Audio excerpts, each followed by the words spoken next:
What is up, YouTube? Dottz Gaming here, and today I'm bringing you guys my Magicka Dragonknight PvP build for the Elder Scrolls Online Elsweyr patch. So Magicka DK got a lot of changes going into Elsweyr. We got a bunch of buffs to our class, which is really nice. A bunch of skills got buffed and changed. In addition, Race Against Time was also changed to be a viable snare removal and immunity tool. So we have seen a lot of changes to MagDK for Elsweyr. And so I basically spent the first week of the patch in between some necromancer leveling, testing out a bunch of different gear options and skill options for my MagDK, different gear weights and whatnot. And this is what I've arrived on for my PvP build for the patch. I've been playing this in some BGs and it was a ton of fun, and I just really like it. It's a really solid build, and I think you guys will enjoy it. So just a disclaimer before I start though, this is just what I like, what I use, and what works for me. If you do not like the build, if there's something different you would use, go ahead and change it up. This is just what I found to work for me and my play style based on how I play.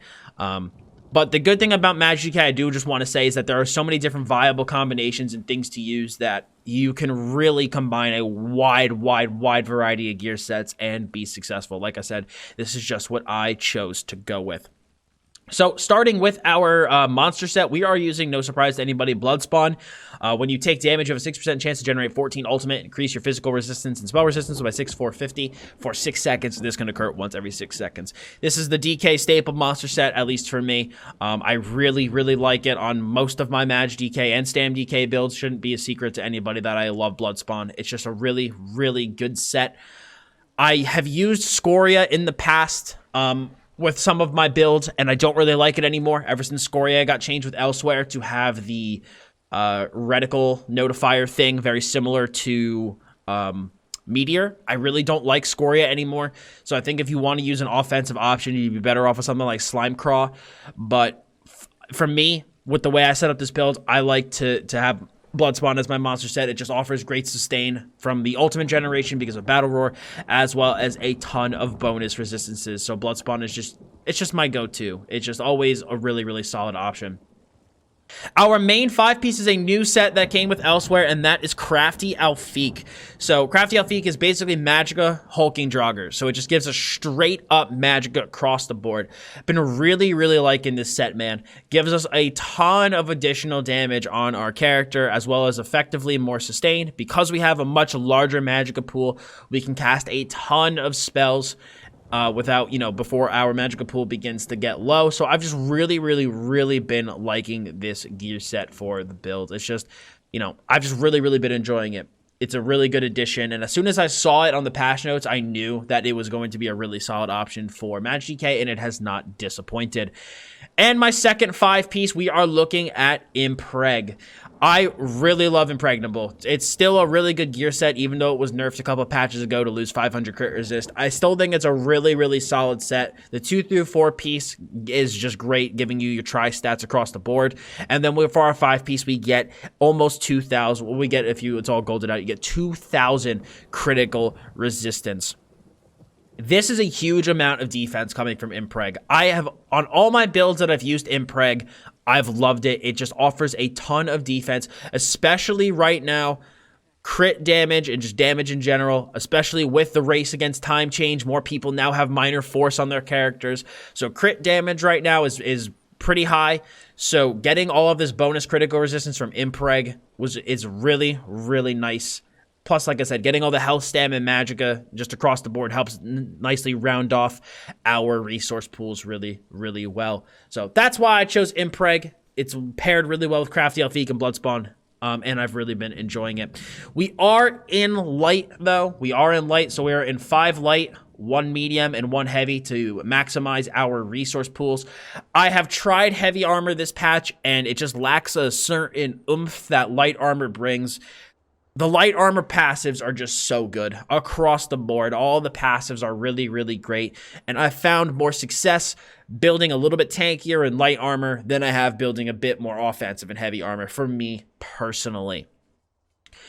Now you can, I've seen some people go like blood spawn double offensive sets and then go protective on your jewelry. You can absolutely do that. So you could do something like blood spawn crafty elfique and like bright throat's boast and use all protective jewelry if you want to. I chose to go the other way and use a defensive set, so set like Impreg and then go triple arcane on my jewelry. But again, very preferential, up to you. Bloodspawn Crafty Elfique can be paired with a bunch of different other 5-piece bonuses based off of your preferences. But again, this is what I like. So in terms of other stuff, that we have 2 tri-stat glyphs on our head and chest. Everything else is Magicka enchanted. We have 3 impen and 5 sturdy, so 4 on the body and 1 on the back bar shield. But the reason I still run 3 impen is because I wanted to hit 4k crit resist, and ever since they kind of nerfed Impreg a little bit, you need this extra piece of impen to make sure that you can get there. So I'm running 3 impen, like I said, 5 sturdy. My head is heavy and my shoulder is medium. And then we also have, like I said, triple arcane, triple spell damage, because I am a Breton. We have a Nirnhoned with the weapon damage enchant on our front bar, Inferno staff, and then we are running a sword and board on our back bar, defending with poisons. I'm currently using Drain Health poisons, as well as Drain Magicka. So Drain Health from your target, dealing poison damage and restoring 1367 health to you per second for 3 seconds, and Drains Magicka from your target, so it increases their Magicka cost by 10% and restores Magicka to your character for 3.5 seconds. You could use an enchant back here if you want, but I prefer to use poisons now that they're fixed. And then we're using like I said, a shield on the back bar with a Magicka enchant on it. So that's what we're looking at for gear. I've been really, really liking this combo. In terms of, I'm actually going to do skills last, because skills have the most to talk about by far, because I've made some pretty big skill changes. Looking at our other effects, we have the Apprentice Mundus Stone. We're using Tri-Stat Food, and for my race, I am a Breton. I really, really, really like Breton because of the amount of Magicka recovery and just general cost reduction and sustain that Breton offers. It's just a super good race. I really like it. If you want to use something like Dunmer or High Elf, you can absolutely mess with your jewelry enchants. Mess with your jewelry enchants to get some little bit more recovery, as well as your buff food. As I roll almost off this, you can mess with your buff food to kind of get your stats to where you like them. But I've really been enjoying Breton plus Tri-Stat Food. It's just really, really good combination. And ever since Wrathstone, it's what I've really been enjoying. In terms of potions, I'm just using Tri-Stat pots. They're staple to me for Match DK. So I really, really have been liking those Tri-Stat potions. In terms of our stats, we're looking at about 43k Magicka on our front bar and 44 on our back bar. Really good Magicka pool. We are sitting at 19.6k health. Goes up to, I believe, a little over 26k inside of Cyrodiil. So it's really, really, really high inside of Cyrodiil. Actually, I can check real quick. Let me just double check my numbers here. But really quick, I'll look through some other stuff. So we have our stamina is sitting at a nice 17.6k, which is a really, really good amount. It's a very healthy amount of stamina. Really, really enjoy that. We also have, again, our Magicka recovery is low at a whopping 822, but we can deal with that because we are a Breton, so it's really not a big deal that we are missing out on that recovery. Not a big deal at all. If you're a High Elf or if you're a Dark Elf, though, you're probably going to want to get that from somewhere to make sure that you are able to sustain.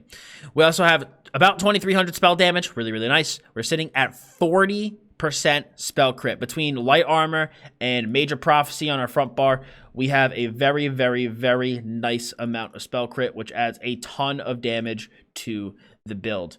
Now that I finally have been talking and got my health where I wanted it on the little calculator I'm looking at, yeah, we're looking at, like I said, a little bit over 26k HP in Cyrodiil, which is really, really nice. For our resistances, I know they look a little low on our front bar. We're sitting at 16.9k and 9.5k unbuffed with 4k crit resist.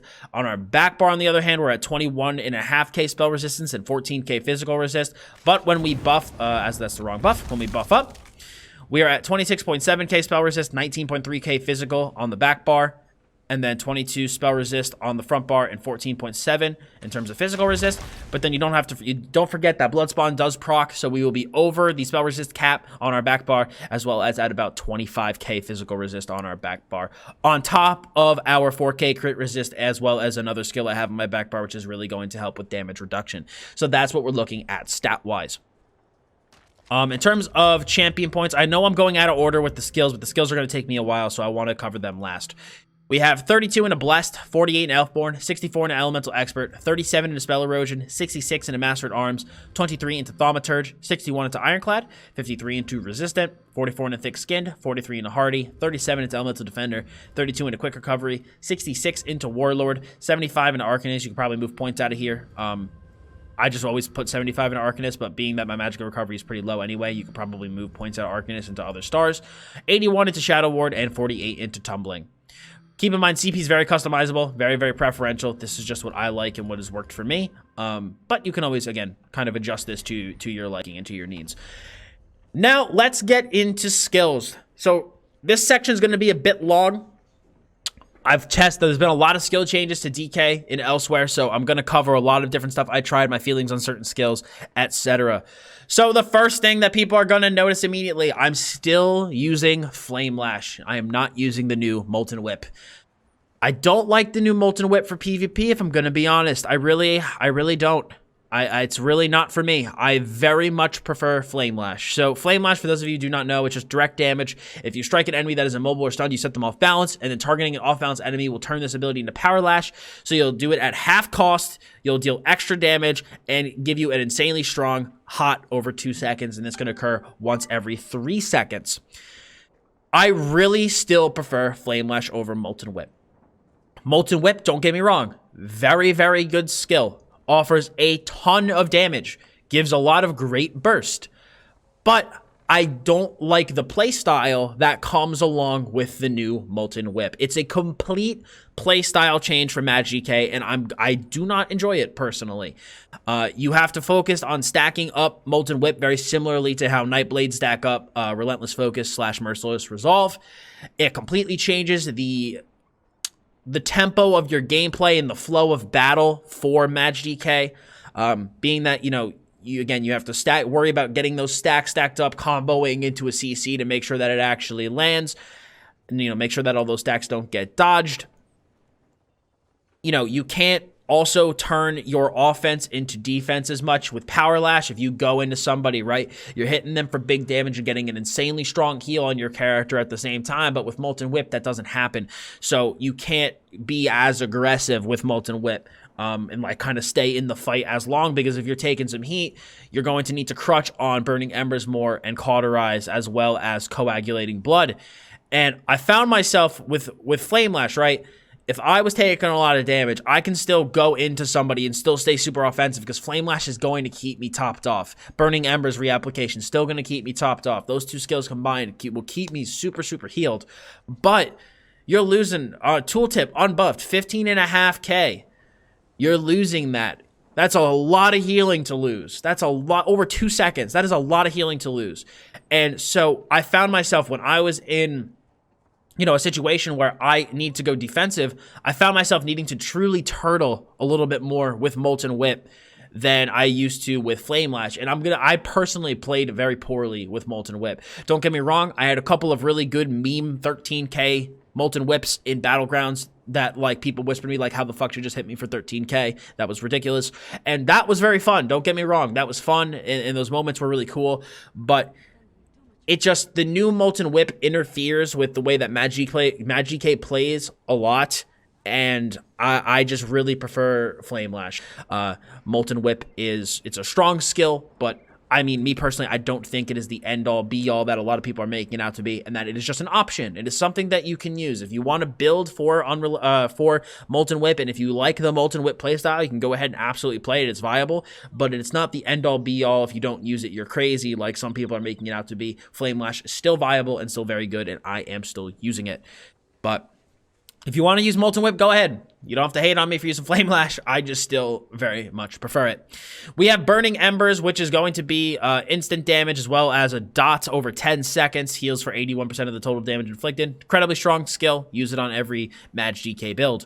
We also have Fossilize, which is our stun. Don't much to say about this. It stuns through block and dodge, and you'll be rooted afterwards. Incredibly good skill.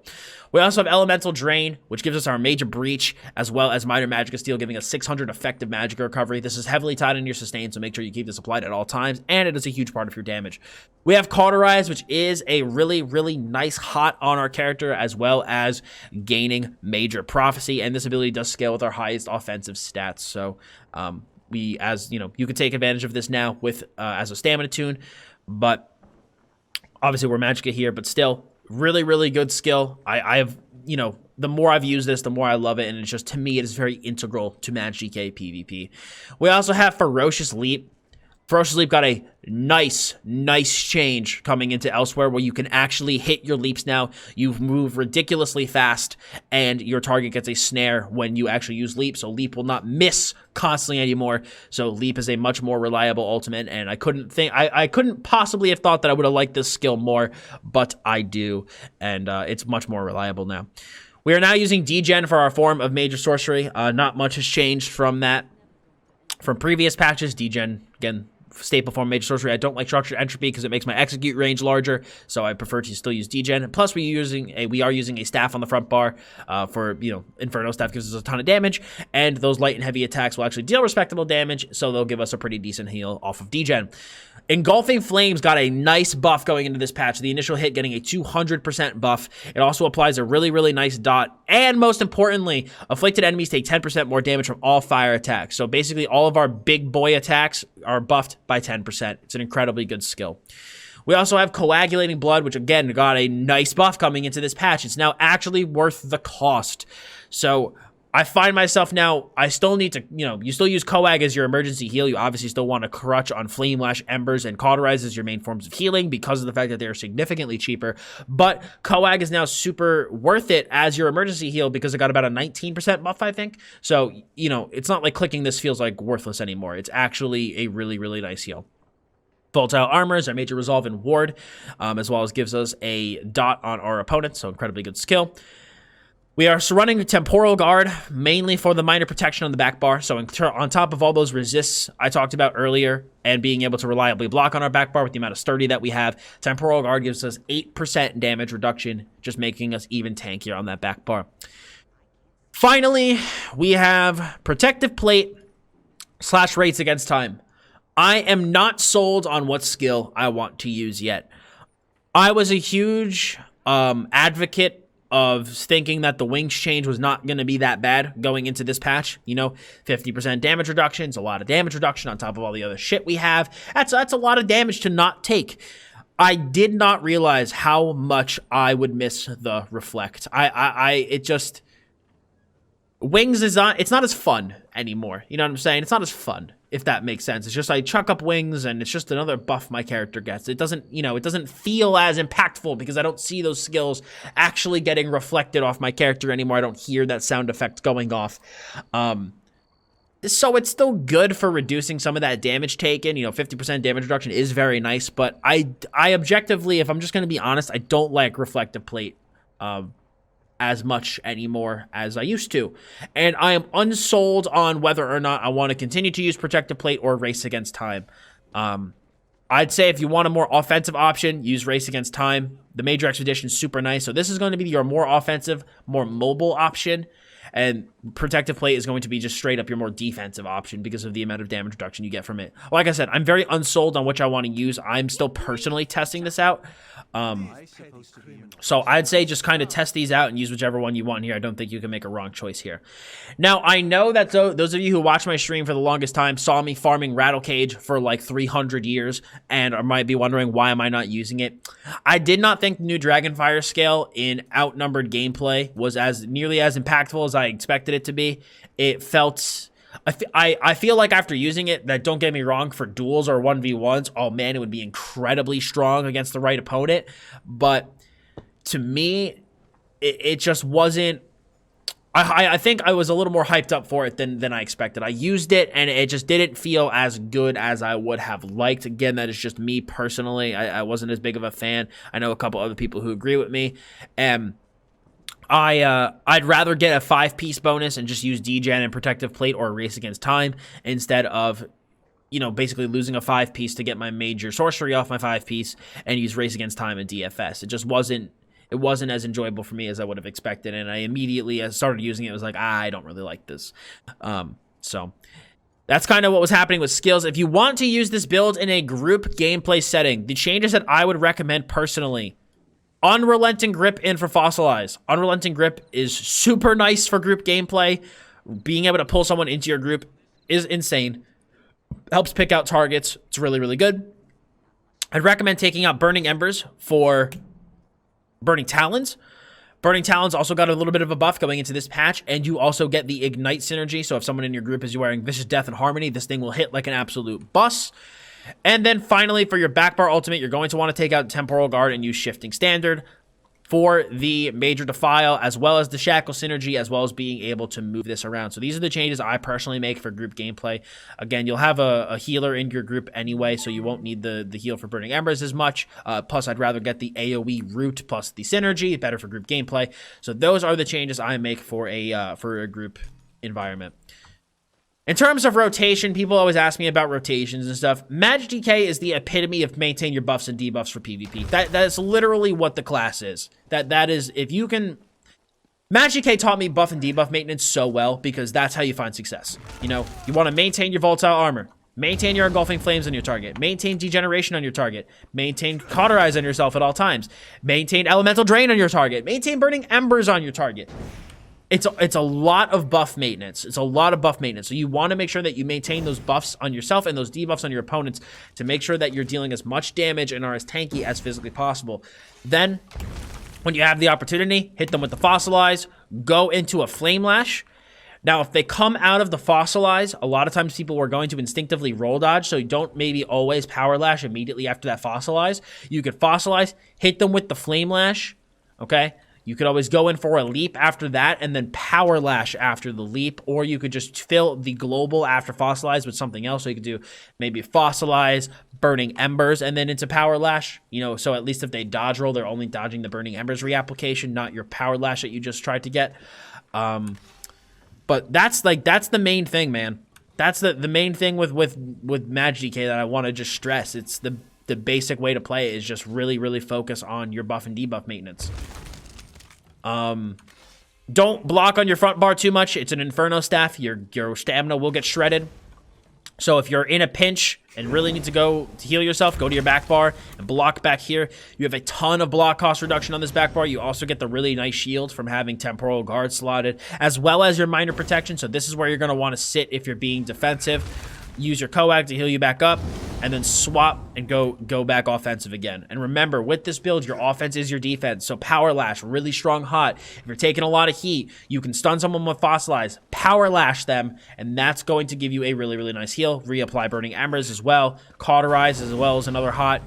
You just get a ton of healing incoming with this build. Just a ton. But yeah, that's basically it, friends. That's the majority of I think everything that needs to be covered.